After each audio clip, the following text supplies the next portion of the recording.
Harbour പരിസരത്ത് യുവതിയെ കൊലപ്പെടുത്തി കുഴിച്ചുമൂടിയ നിലയിൽ കണ്ടെത്തിയ സംഭവത്തിൽ ഭർത്താവ് മുഹമ്മദിനെ പോലീസ് പിടികൂടി. ഇന്ന് രാവിലെയാണ് ഹാർബറിൽ മൃതദേഹം കണ്ടെത്തുന്നത്. കൊല്ലപ്പെട്ടത് പൊന്നാനി സ്വദേശിനിയായ 22 വയസ്സുകാരി ഫാത്തിമയാണെന്ന് പോലീസ് തിരിച്ചറിഞ്ഞു.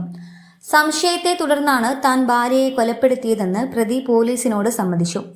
ഇന്നലെ രാത്രി 10 മണിക്ക് ഫാത്തിമയെയും മുഹമ്മദിനെയും ബീച്ചിൽ കണ്ടതായി ദൃക്സാക്ഷികളുടെ മൊഴിയിൽ രേഖപ്പെടുത്തിയിട്ടുണ്ട്. അവിടെ വച്ചുണ്ടായ തർക്കത്തിനൊടുവിൽ ഫാത്തിമയുടെ ഷാൾ കഴുത്തിൽ മുറുക്കി മുഹമ്മദ് കൊലപ്പെടുത്തുകയായിരുന്നു. ഫാത്തിമക്ക് മറ്റ് ബന്ധങ്ങളുണ്ടെന്ന് ആരോപിച്ച് ഇരുവരും തമ്മിൽ നിരന്തരം തർക്കങ്ങൾ നിലനിന്നിരുന്നതായി പോലീസ് പറഞ്ഞു.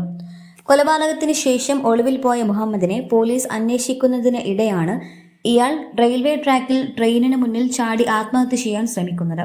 അവിടെ വെച്ച് പോലീസ് സംഘം സാഹസികമായി ഇയാളെ പിടികൂടുകയായിരുന്നു.